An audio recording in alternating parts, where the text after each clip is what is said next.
Hi, everybody. I'm Jennifer Simmons with AIM. We've got the whole crew back together again this week. Matt Greller, our CEO, Lindsay Moss, Jenna Nemper, and Campbell Ritchie, our team on the ground at the State House. Matt, let's start with you giving kind of a bit of a miscellaneous update, a wrap up on several different things that have been going on this week. Yeah, first we can start in Washington, D.C. I still am getting we all are getting a lot of questions about the American Recovery Plan, Rescue Plan that Congress passed a few weeks ago and the president signed into law. Lots of questions still to be answered. I think the burning question of the day is how can we use this money very specifically? You know, everyone's starting to think through where it can go and how it can be used. Bottom line is we don't know yet. Nobody knows. We're all waiting on guidance from the Treasury Department. We're working through our national partners, the National League of Cities. They have submitted comments to the Department of Treasury articulating things that we would like to see from a municipal perspective, as have numerous other organizations in Washington, D.C. So we'll obviously distribute that information just as soon as we absolutely can. I would encourage you all to begin thinking, if you haven't already, about, there's those 4 general categories that have been pretty broadly published of where you can use the money, infrastructure probably being the biggest, and revenue replacement. Where you can use the money, be ready when it arrives. You do still have a couple, 3 years to use the dollars that are coming. But it never hurts to have a plan in place and be ready for when it comes. We'll have webinars and printed materials as soon as we know anything definitive. So keep a lookout there. Back to Indiana. I think everybody knows the governor announced that the mask mandate here in Indiana will end on April 6th. He reiterated that this week in his weekly COVID press briefing. We all know we've had some questions about whether individual cities or towns can extend a local mask mandate. The question or the answer is yes, but with some limitations in terms of timing and how that gets extended. So I think the best avenue there is to talk to your local attorney, talk to us about how to make that happen if that's something you want to pursue. I think also there have been a lot of questions about virtual meetings and notice for meetings and those kinds of things. The executive order did extend the virtual meeting capacity that we've been using for the better part of a year now. So for at least another 30 days, we'll be able to use that tool. So just a couple miscellaneous things to wrap up or start the weekend off for you all. I think with the governor's announcement this week, though, it's a great tie-in to an issue that was discussed in the legislature and changed pretty significantly some emergency powers issues at the local level. And I think Lindsay's going to discuss that with you all. Yeah, thanks, Matt. There have been various bills filed dealing with the governor's emergency powers, and also kind of how that flows down to the authority that county health boards and local governments have to deal with the issues of the day. So House Bill 1123 is the bill that gives the General Assembly the opportunity to call themselves back into an emergency session when a declared disaster emergency extends for a long period of time. That bill it has passed both houses at this point, was considered in a conference committee this week. It's our understanding it has 3 of the 4 signatures as of this afternoon. They were waiting on the 4th signature that was expected to be signed today. So the House and the Senate expect to vote on the final version of House Bill 1123 on Monday. The governor has already said that he plans to veto that legislation. This is somewhat related to Senate Bill 5, which deals with local health enforcement actions. That legislation this week was notably changed to deal with local enforcement orders or local orders that are more restrictive than what the governor puts in his executive orders.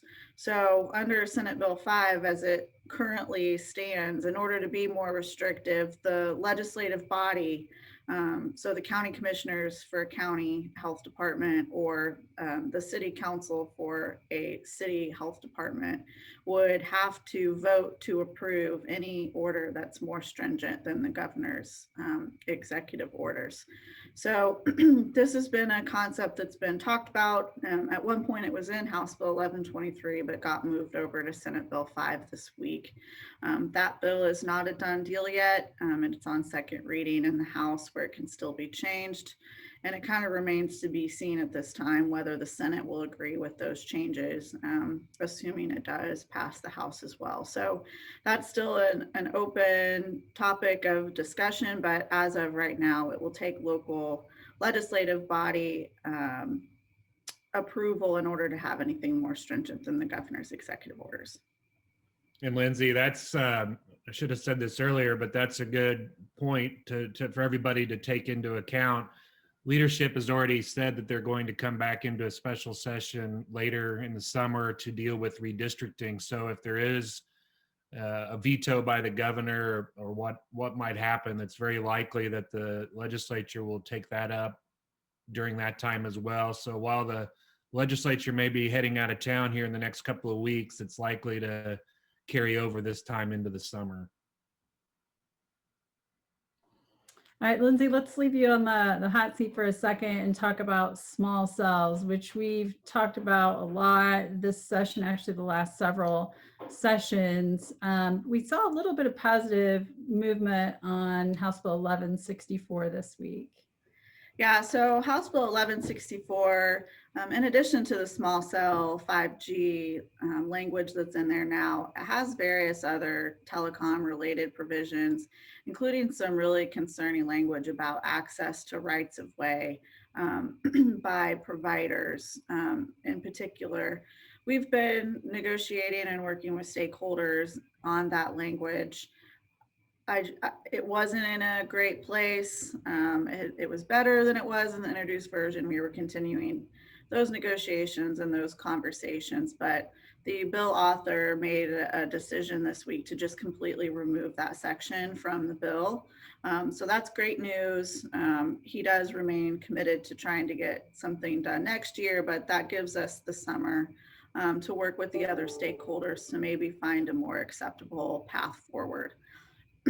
That bill was scheduled to be heard this morning in Senate Utilities, but because of a very long hearing on a different bill, it was bumped to next week. So we do still have another week to talk with legislators about the 5G language that remains in the bill.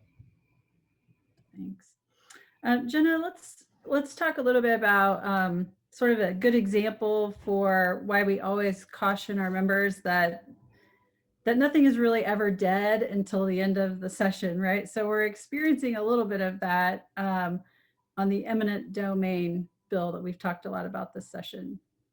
Yeah, Jennifer, as many of you will recall, House Bill 1527 was the bill dealing with eminent domain that would require municipalities who are using eminent domain outside their corporate boundaries to get approval from the county commissioners. This bill initially passed the House in the first half, didn't receive a hearing in Senate local government where it was assigned in the second half. But unfortunately, the language, some of the language in House Bill 1527 reappeared this week. It was added by amendment to Senate Bill 409, a totally unrelated bill dealing with township matters, authored by Senator Niemeyer and Representative Slager. So again, it was added by amendment in House Gov and Reg, and we're going to continue to work with the bill authors. Hopefully we can get it out of there on the House side, or we'll have to work it on the Senate again. So more to come there, but again, always keeping us on our toes. I'm going to backtrack just a little bit, kind of in the subject of State House news. There was, we have a new legislator that started this week, right? Replacing Holly Sullivan, who took Connie Lawson's place as Indiana Secretary of State. So what do we know about this new legislator, Jenna? Yeah, on Monday there was a caucus to replace Holly Sullivan, as you mentioned. His name's Tim O'Brien. He's a realtor, I think around 28 years old, so another young member of the General Assembly. He was sworn in on Tuesday of this week, so the day after he won his caucus. And his first vote was an eventful one. It was a division vote, meaning the voice vote wasn't clear enough. So already off to an exciting start at the State House.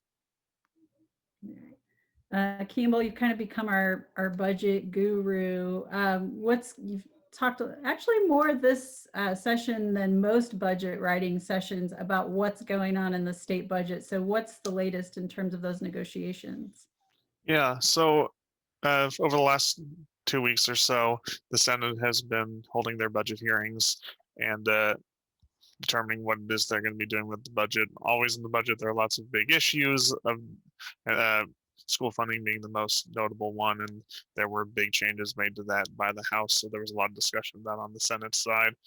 From more of a local perspective, we're still tracking the language in there that deals with expanding the broadband grants, and the language that deals with the regional recovery plan from the governor, that there are different visions for from the governor's office in the House and the Senate. So we're tracking to see how all of that shakes out. Next Thursday, the Senate will be announcing their version of the budget and presenting it in committee, passing that out. So we will know what the result of all these discussions are at that time. All right, I think that's all we have for this week. I was hoping one of you would come down with a good April Fool's joke, but we'll save it for next year, I guess. Thanks, everybody. Check out your legislative summary and your bill tracking list at the bottom, and we'll see you next week.